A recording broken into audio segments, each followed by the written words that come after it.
that dark enough? Feel free to move closer if it isn't. Okay.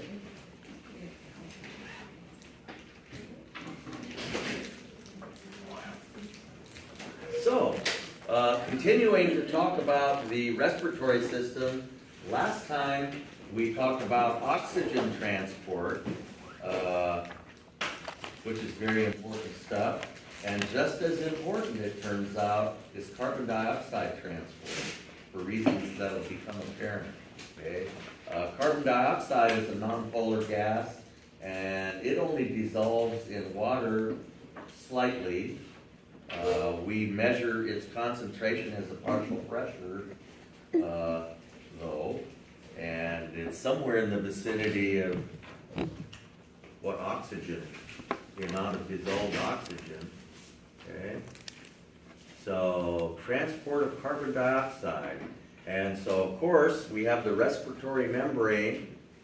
Okay, and as we breathe in air, the alveolus contains more oxygen than the blood, so the oxygen diffuses from the alveolus into the blood, and of course the blood is coursing through these little capillaries, and it contains more carbon dioxide than you'd find in the alveolus.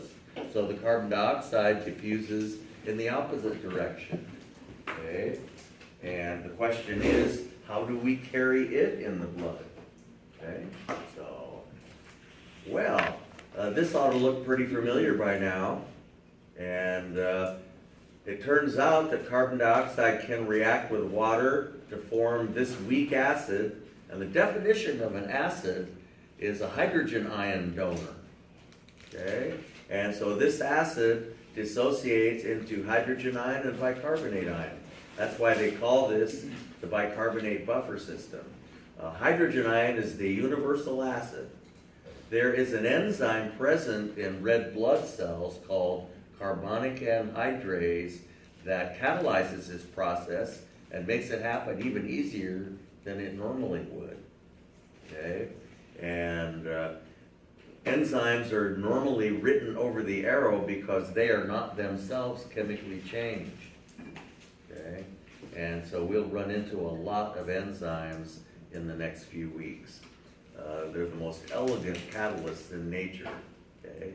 And we've said all about how adding carbon dioxide will shift the equilibrium to the right to form a new equilibrium in which you'll find more of the stuff on the right than you did in the previous equilibrium. So adding carbon dioxide to water makes the water more acidic than it was before. And the more carbon dioxide you add, the more acidic the solution will become. Okay? And if you take carbon dioxide away, it'll shift the equilibrium to the left to form a new equilibrium in which there'll be less of the stuff on the right than there was in the previous equilibrium. Okay? And so any phenomenon that removes carbon dioxide from the blood has the effect of lessening the acidity of the blood. Okay? So we'll be all about shifting this equilibrium to the right and to the left. And it turns out we can do that with our breathing rate, for one thing. And there are other ways it can happen as well, of course. Okay, so let's look at it piecemeal. This is the first half of the process, where carbon dioxide reacts with water to form carbonic acid, and it's catalyzed by this enzyme which is present in red blood cells. Okay, and once you form the carbonic acid, we look at the second half of the process. The carbonic acid dissociates into hydrogen ion and bicarbonate ion. Okay.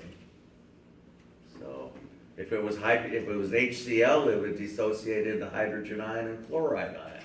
You get the idea. Whatever the acid is, always has an H in the formula, and when it splits apart, it dissociates into hydrogen ion plus whatever negative ions left over. See? So that's what an acid is. But we mostly will only care about this one. Most carbon dioxide undergoes this conversion, and we carry carbon dioxide in the blood as bicarbonate ion, which is very convenient because bicarbonate ion, being an ion, is highly polar and dissolves nicely in water or blood, which is a water base. And so lots of ions dissolve in water. So we carry about 70% of our carbon dioxide is carried as bicarbonate ion in the blood. And, okay. So you add carbon dioxide and it's converted ultimately to hydrogen ion and bicarbonate ion. But of course, for every bicarbonate ion you create, you're also going to create a hydrogen ion, and so you're going to have to deal with that additional acidity that results, because we don't want to become super acidic, you know, and so we'll see how we do that. So as we've said now quite a few times, if you add something on the left of an equilibrium, it shifts it to the right, okay, resulting in more of what's on the right, the product. And so here's this example again, and this is a chemical equilibrium for which I happen to have the graph that shows, you know, the species that are involved. So these are the three species that are involved, and you put nitrogen together with hydrogen, and this equilibrium is created, and you can tell it's an equilibrium because you got a forward and a reverse process.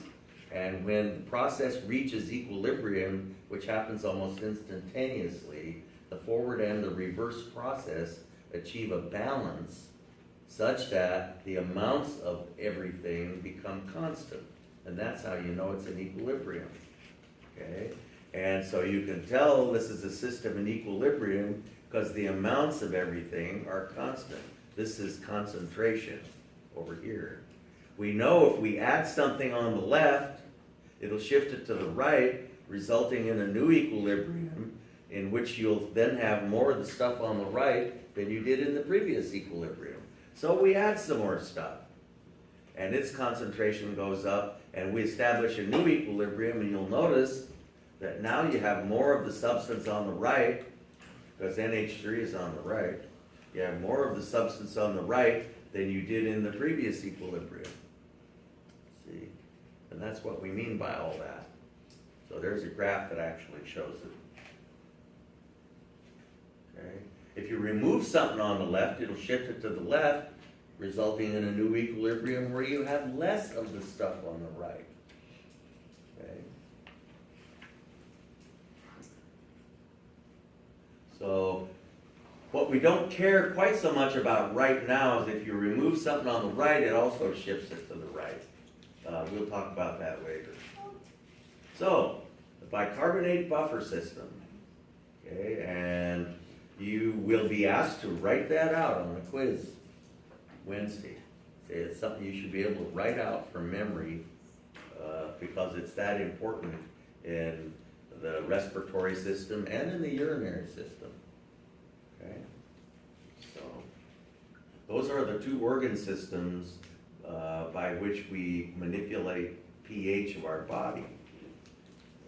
Okay, so the bicarbonate buffer system provides a way to carry carbon dioxide, okay, and shifting this equilibrium allows us to regulate pH as well. It's something we can control because we can control the amount of carbon dioxide in our blood by adjusting our breathing rate. We do it automatically without even knowing it. And we'll talk about how we do that.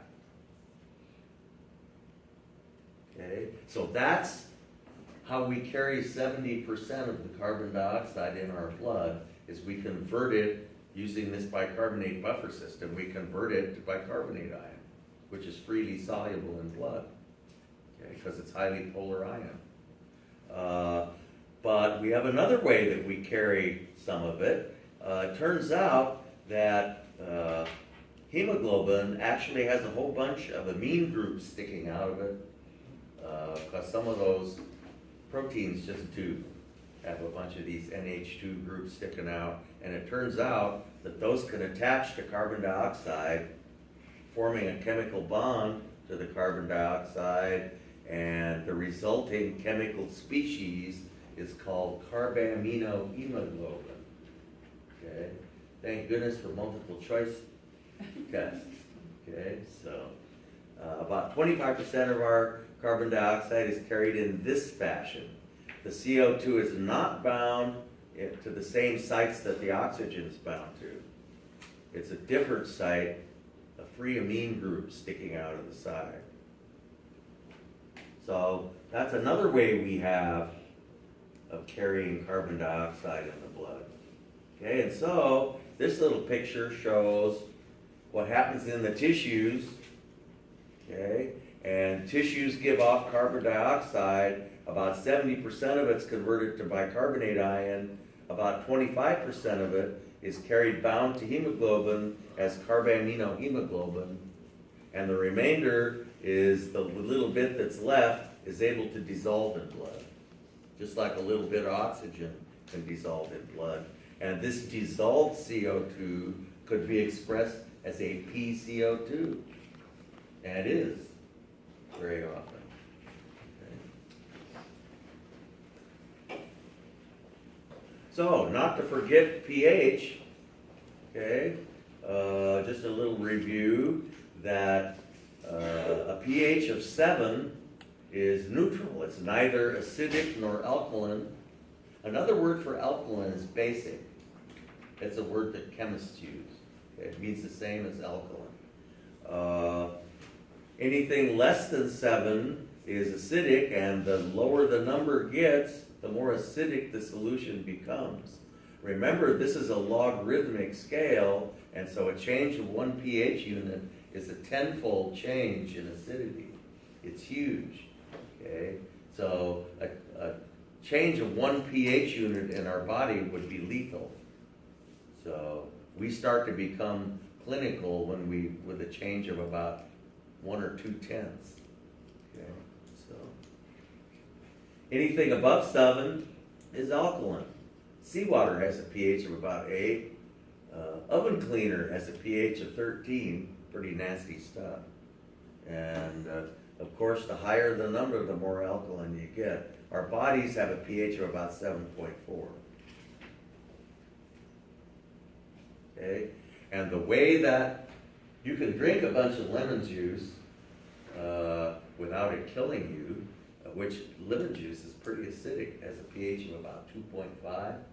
You can drink about, not a lot, but you can drink some of that. And it is not fatal because we can just change our breathing rate and shift that equilibrium, so to shift it to the left so that to reduce the amount of hydrogen ion. If you shift that equilibrium to the left, you have less hydrogen ion, don't you? If you're too alkaline, you want to shift it to the right to have more hydrogen ion. So we could the shiftability of that equilibrium gives us a way in which we can regulate our pH with breathing rate, and the kidneys also help regulate our pH, because the kidneys can either retain or dump bicarbonate ion, which is also a species in this chemical equilibrium. Okay. So there you go. Okay, the bicarbonate buffer system. And you can measure the pH of a solution if you have a pH meter. I got totally sick of pH meters just because they're really temperamental. You got to keep them standardized all the time. But they're cool if you want to measure a quick pH really exactly. They're also very expensive. Okay. So, what happens when you hyperventilate? When would you hyperventilate? People are having an anxiety attack. It's a classical example of hyperventilation. So if you hyperventilate, you're breathing out carbon dioxide at an abnormally rapid rate. So you're removing CO2, which means you'll shift the equilibrium to the left, which means you'll have less hydrogen ion. So if you have less hydrogen ion, you're less acidic, which is the same as saying more alkaline. So your pH starts to go which way, up or down? Up. Up, okay? Because up is more alkaline. And so you develop a condition called respiratory alkalosis. People who hyperventilate for long periods of time, a real easy way to remedy that is to breathe into a paper bag, because you're rebreathing CO2 right back that you just breathed out. And so you can shift the equilibrium back the way it came. And so that's sort of a quick,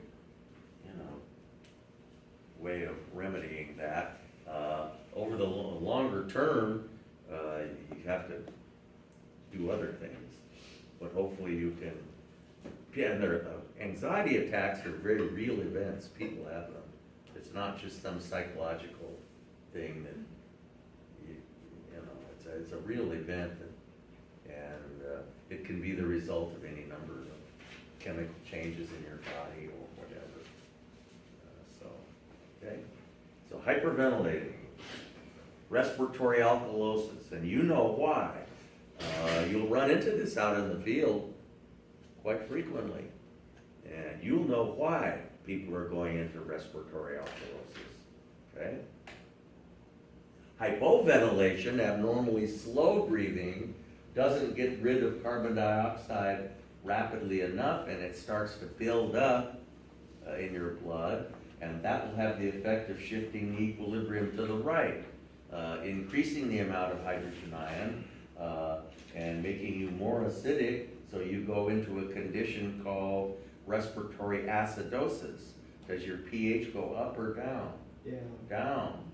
So a typical pH might be 7.1 or something like that.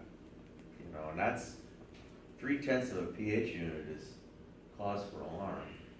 So, okay. Broken ribs can be one cause of hypoventilation. Respiratory depression can be another cause.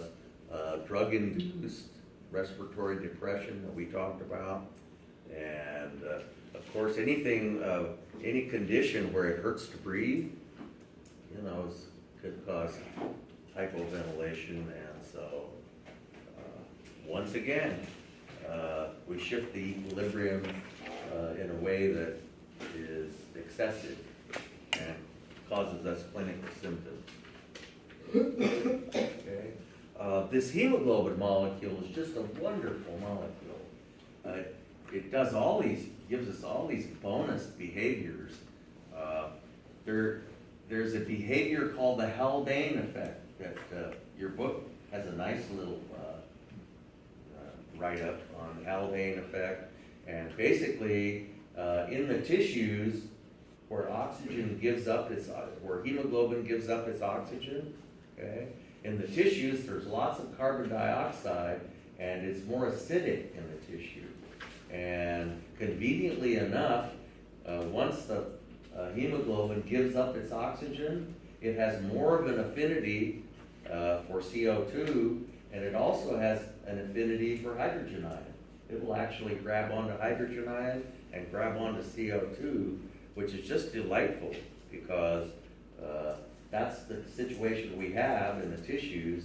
So deoxyhemoglobin, oxyhemoglobin doesn't have these tendencies, but when hemoglobin gives up its oxygen, it's in a place where there's excessive hydrogen ion and excessive CO2, and it just has this great chemical behavior where it just picks up both of those.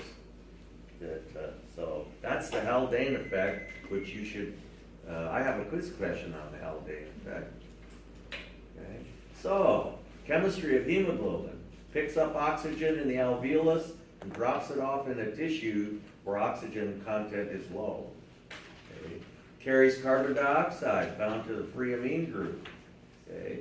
And also, deoxyhemoglobin is basic, which means it likes to grab onto hydrogen ions. Okay? And tends to attach hydrogen ions. Just wonderful.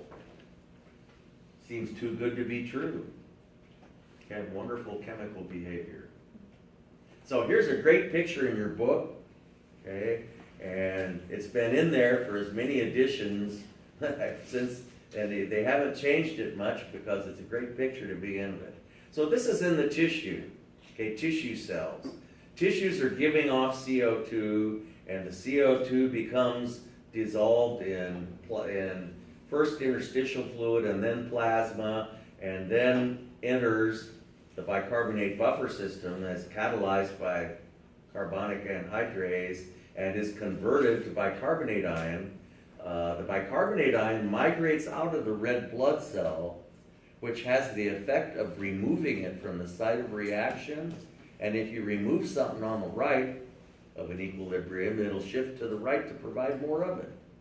So as the bicarbonate ion passes out into the blood, that just sucks the equilibrium to the right so that more CO2 can be converted to more bicarbonate ion, and on it goes. Of course, for every bicarbonate you produce, you're going to produce a hydrogen ion, but we just said that once the hemoglobin gives up its oxygen, it likes to bind to hydrogen ion. So isn't that nice? Okay? So everything's taken care of. We convert the CO2 to bicarbonate, and the hemoglobin then picks up the hydrogen ion that is produced. So, and of course we show the oxygen that's given off passing into the cells. So this is what goes on in the tissue. Real nice picture. Okay. This is what goes on in the lungs. The arrow's just reversed. Okay? And now we have CO2 diffusing into the lungs, and as the CO2 leaves the red blood cell, of course, that shifts the equilibrium to the left, doesn't it? Okay? As it leaves, and so that sucks bicarbonate back into the red blood cell as the equilibrium shifts to the left. And the hemoglobin gives up the hydrogen ion that it picked up, and so that participates in the reverse reaction. And so you convert bicarbonate back to CO2 so we can breathe it out. Okay? And of course, the oxygen that we breathe in attaches to hemoglobin and is carried out to the tissues. So the arrows just reverse in the alveolus. Got the same chemical processes involved, but they go backwards. Okay? So don't forget the Haldane effect.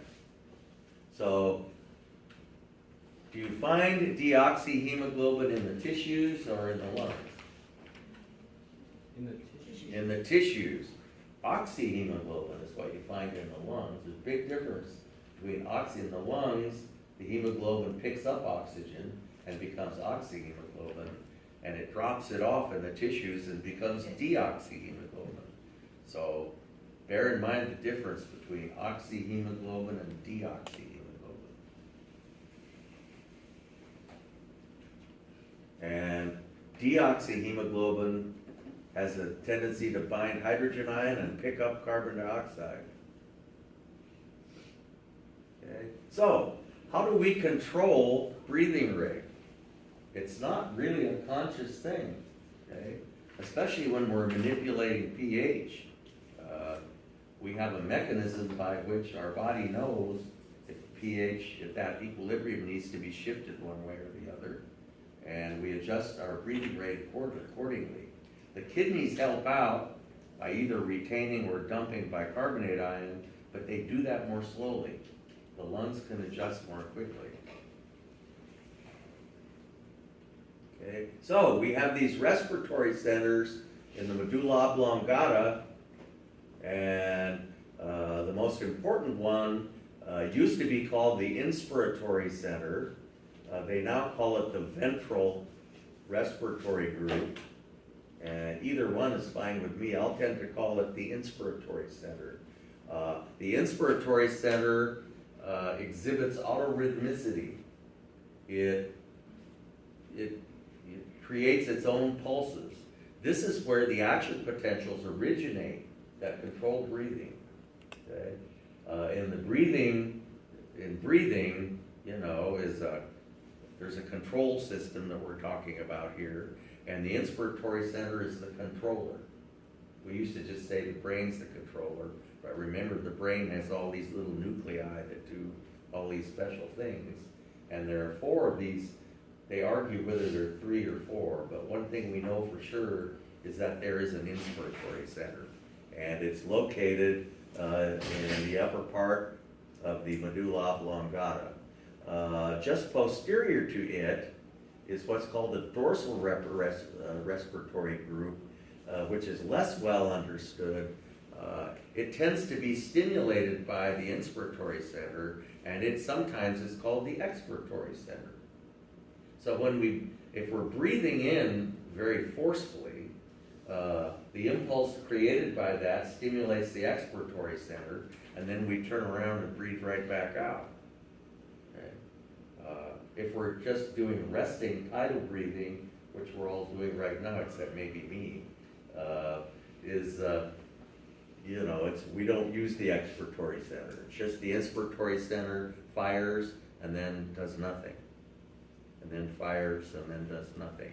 And this is where the action potentials originate that control the external intercostal muscles and the diaphragm. Okay?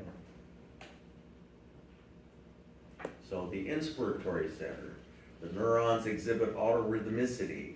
Motor neurons connect this center with the phrenic nerve, phrenic means diaphragm, and the intercostal nerves, okay? Most particularly the external intercostal, the nerves that go to the external intercostal muscles, okay? Located in the medulla oblongata. Less well understood is the expiratory center, but it seems like it is stimulated by the inspiratory center, and when it fires, it in turn stimulates the inspiratory center. Okay? And so they kind of, when you're engaged in active or forced breathing or labored breathing, they interact back and forth, and we breathe in and out rather forcefully. That's not what's going on right now with all of you, as I can tell by looking at you. And I'm glad it isn't. Okay,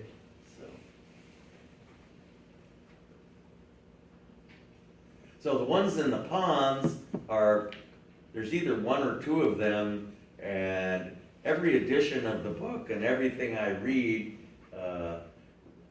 makes it clear that as time goes by, we realize how little we really understand about these 1 or 2 centers in the ponds, and so less is said about them every time.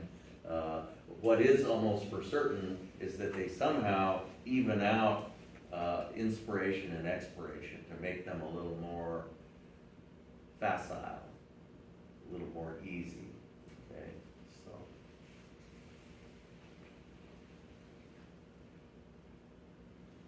so there they are. So the inspiratory center is the one that we really care about. And we want to baby that inspiratory center because that's what keeps us alive when we're sleeping. Okay? It's extremely important. I mean, we can breathe if we need to now, but when you're sleeping, you count heavily on the inspiratory center. Okay? And of course, it connects to the diaphragm and the external intercostal muscles. Okay? So the inspiratory center, typically in resting tidal breathing, is active for about 2 seconds, which is about how long it takes us to breathe in when you're very peacefully, passively breathing, and then it just relaxes for about 3 seconds. And the moment you try and mimic that, you can't do it anymore. Okay? So it's kind of hard to analyze if you're thinking about it. In labored breathing, the inspiratory area activates the expiratory area, and you're engaged in forced breathing.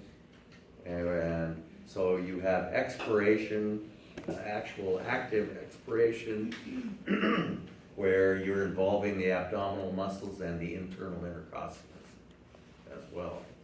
So, and the expiratory center connects to those muscles. the internal intercostals and the abdominals. Okay.